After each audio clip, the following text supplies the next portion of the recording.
politics and Ivy got tales to share. Life in general, we go everywhere. From politics to soul repair. Tune in now, we got time to spare.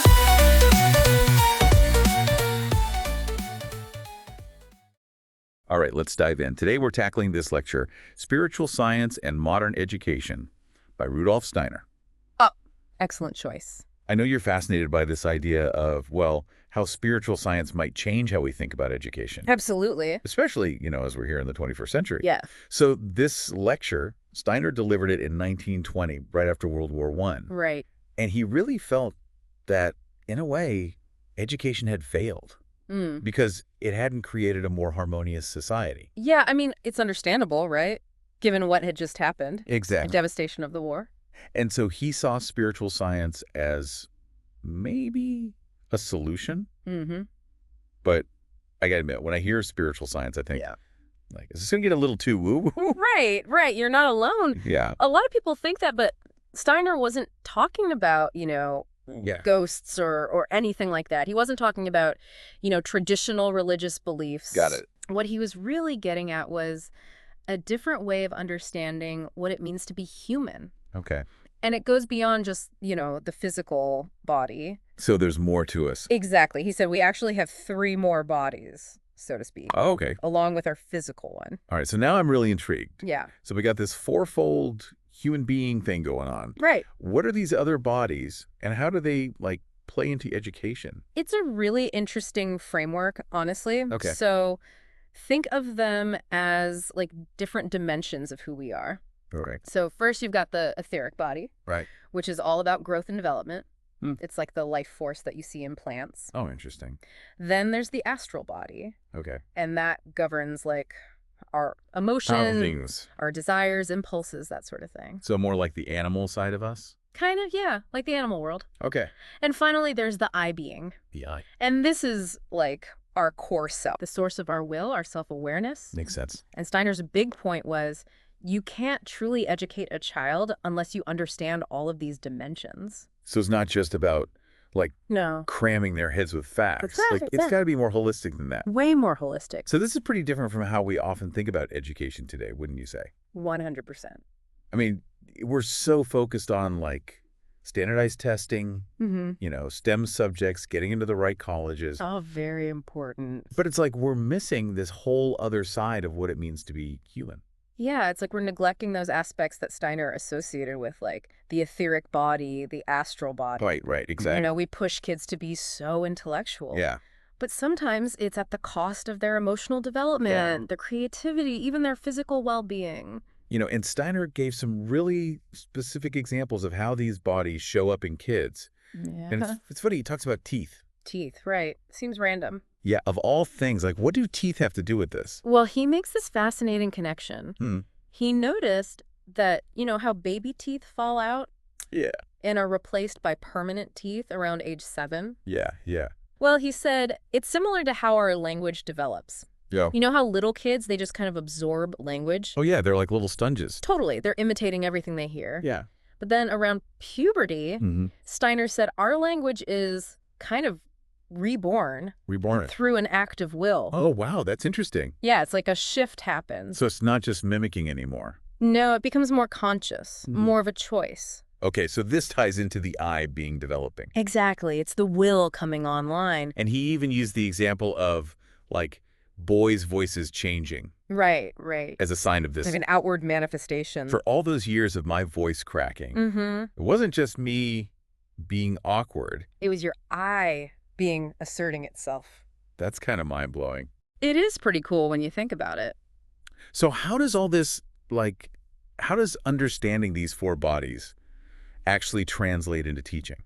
Well, for Steiner, it meant that you have to meet the child where they are. Developmentally. Yeah, and nurture each aspect of their being. Each of those bodies. Exactly. Oh, right. So in those early years, he really emphasized things like, sensory experiences, movement, play, artistic activities, rather than just drilling them with academics. Makes sense. I mean, little kids are naturally drawn to those things. Right. That's how they explore the world. Yeah. That's how they learn. And Steiner felt that, pushing intellectual learning too early could actually be harmful. He did. He thought it could backfire. Interesting. He thought it was better to lay a strong foundation. With those early experiences. With that, yeah, and then the intellectual learning would just happen more naturally. As the child developed. Yeah, later on. This is making me think about Waldorf schools. Oh, yeah. I've heard they have a very different approach to education. They do, very much so. I guess, in a way, it's like a real-life example A practical application. of Steiner's ideas. Exactly. Huh.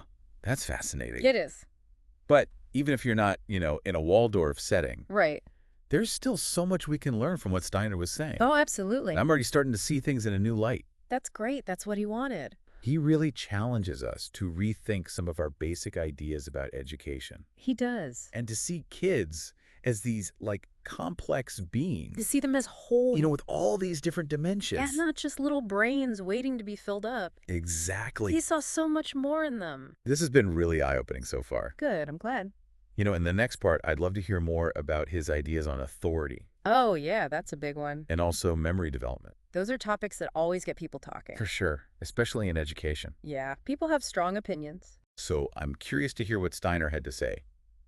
Well, buckle up, because his perspectives might surprise you. I'm ready for it. All right, let's do it. So when I think about authority in education, Mm. I think strict rules, Yeah, expectations, that kind of thing. right. But I have a feeling Steiner had a different take on it. Oh, he definitely did. So what was his view? Well, he actually saw authority as, really important for kids to develop in a healthy way, Okay. especially, during the elementary school years. So ages 7 to 14 or so? Yeah, around that time. But it's not like that authoritarian top-down approach No, not at all. that we often think of. Right. So what kind of authority did he have in mind? Well, he believed that kids naturally look up to adults. Mm. They want to find authority figures that they can trust, who Yeah. can guide them, Like mentors? Yeah, exactly. Yeah. So he saw the teacher as this loving guide, Mhm. someone who inspires the child and helps them discover their potential. It's interesting because we often talk about empowering kids, Right. giving them choices, Yes. autonomy. Yeah, that's important too. But Steiner's saying you need a bit of both. Right, a balance. You need authority as well. Exactly. So freedom within limits, Yeah, that's a good way to put it. because kids need those boundaries. You need structure. Yeah, to feel To safe feel secure. so they can actually explore and grow. That's the key. It makes sense, right? It does. When you think about how kids are trying to figure out the world. And their place in it, Yeah. it can be overwhelming without those boundaries. And Steiner also said that this authority, Yeah, it can't be forced. right. It has to be earned. So it's not about being the boss. No. It's about building that relationship, Trust and respect. not fear. Exactly. It makes me think about some of my favorite teachers. Yeah. They weren't necessarily the ones who were super lenient, Right. but they had this presence. They commanded respect. Yeah, because they knew their stuff. They were passionate. They genuinely cared about us. That's what makes a difference. It makes me think that this idea of authority, Mm-hmm. it ties back to what we were talking about before. With the fourfold human being. Yeah, could we say that a healthy sense of authority Hmm. helps a child integrate their will, Hmm. their emotions, their intellect? That's a great connection. It helps bring all those things together. Exactly. Steiner believed that a strong authority figure, Mhm. someone who's also loving and supportive, Yeah. could actually help harmonize those different parts of the child. So they can develop in a more balanced way. Right. It's about fostering that integration. Wow. It really makes you realize Yeah. that being a teacher is so much more than just It's not just about teaching subject. teaching facts. No, it's about creating a space Yeah? where kids feel safe to explore, Ask questions. to become themselves. Really become who they are. It's pretty profound when you think about it. It is. And, speaking of exploration, Yeah. that goes hand in hand with memory. Right, which is essential for learning. Yeah. So how did Steiner view memory? Well, he had some really interesting insights there, too. Yeah. He noticed that memory, like other aspects of development, Mm. goes through different stages. Yeah. And he observed that, young children before the age of 7 they don't really have a strong conscious memory. Oh, yeah, that's true. I barely remember anything from when I was little. Right. It's like they absorb experiences. Like sponges, we were saying. Exactly. But they don't hold on to those memories. Not in the same way as older kids. Okay. Steiner's idea was that in those early years, the forces that will eventually become our memory are actually busy building the physical body. Oh, that's interesting. So remember how we were talking about teeth? Yeah, and how they fall out. Right. Well, he saw a connection there. Between teeth and memory. Yeah, it's as if those same forces that are involved in physical growth later transform into forces of, like, soul development. Wow, that's kind of mind-blowing. It is, and memory is part of that. So it's like a metamorphosis. Exactly. So if you try to force kids to memorize things... Too early. Yeah, when their brains are still focused on growing... Right. It might not be very effective. Steiner definitely thought that. Interesting. He said, in those early years, you should focus on sensory experiences. Play, movement. All of that. And that lays the foundation for later intellectual learning. Which will unfold naturally. As the child's memory develops. It sounds like he's advocating for like a more patient approach. Yes, a more organic approach. One that respects the child's natural development. Exactly. He saw education as this unfolding process, not a race to the finish line. This is really making me rethink some things. Good. It's amazing to see how all these aspects of development. Physical, emotional, cognitive. Yeah, how they're all interconnected. The whole system. It makes you wonder how we can better support kids. Yeah. You know, both in school and at home. It's a good question to think about. To really honor that interconnectedness. That's the challenge. And, you know, speaking of practical things. Yeah. I'm curious to hear about some of the specific strategies. Oh, yeah. Steiner had some concrete ideas. That Steiner suggested for teaching. Yeah, we can dive into those next. And I'm all ears. You know, one of the things that really struck me was this idea that Steiner had about approaching education as an art form. Yeah. That's a powerful image, isn't it? It is. So what did he mean by that? Well, he really believed that teachers shouldn't be like technicians, you know, just delivering information. Right. He saw them as artists. Oh, interesting. Who could really observe each child, understand their unique needs. Their talents. Yeah, and then adjust their teaching. To meet those needs. Exactly. It's about responding to the individual. Not just following a one-size-fits-all curriculum. Exactly. It makes me think about that example we talked about before. Which one?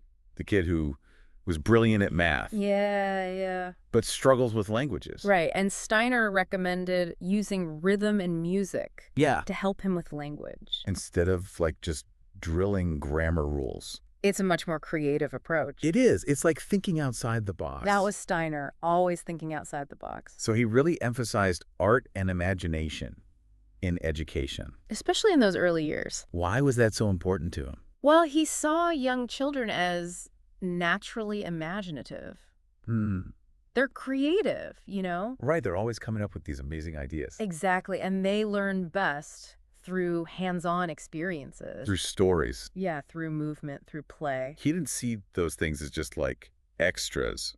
No, they were essential for development. It makes you picture those Waldorf classrooms. Yeah. With all the natural materials. Little artwork. Yeah, and so much space for creativity. It's a very different environment. Than a traditional classroom. For sure. You know, with rows of desks and worksheets. Right. Steiner was all about creating a rich sensory experience. I think that's something we often forget. The power of play and imagination. Not just for kids, but for all of us. Absolutely. It's how we learn. It's how we grow. It's how we connect with the world. Exactly. You know, another thing Steiner talked about was the will. Yeah, that was a big one for him. He didn't see it as something to be, like, controlled or suppressed. No. He saw it as a force. To be nurtured. Yeah, to be guided. It's like, remember when we were talking about the boy's changing voice? Steiner saw that as a sign of the will emerging. The I being asserting itself. Yeah, and he felt that educators should help kids develop their will in a healthy way. Not to break their will. Right, but to guide it. To help them channel it. So giving them opportunities to make choices. Yeah. To take initiative. To experience the consequences of their actions. It's finding that balance, right? Between freedom and guidance. Exactly. Between structure and exploration. This whole deep dive has been so fascinating. It's a lot to take in. It is, but Steiner's ideas are so thought-provoking. They really challenge you to think differently.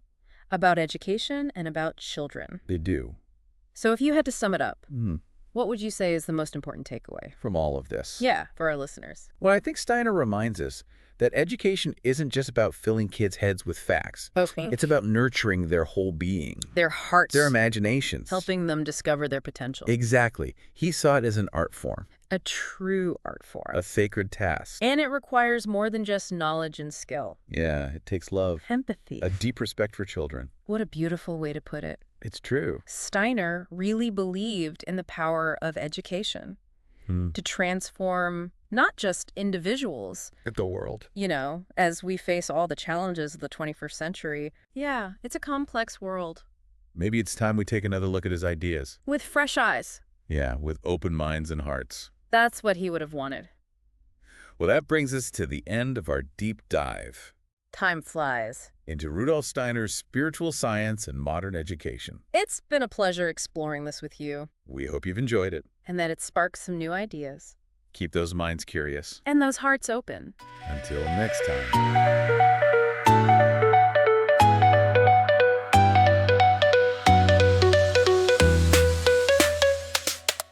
Alex and Ivy got tales to share. Life in general, we go everywhere. From politics to soul repair. Tune in now, we got time to spare.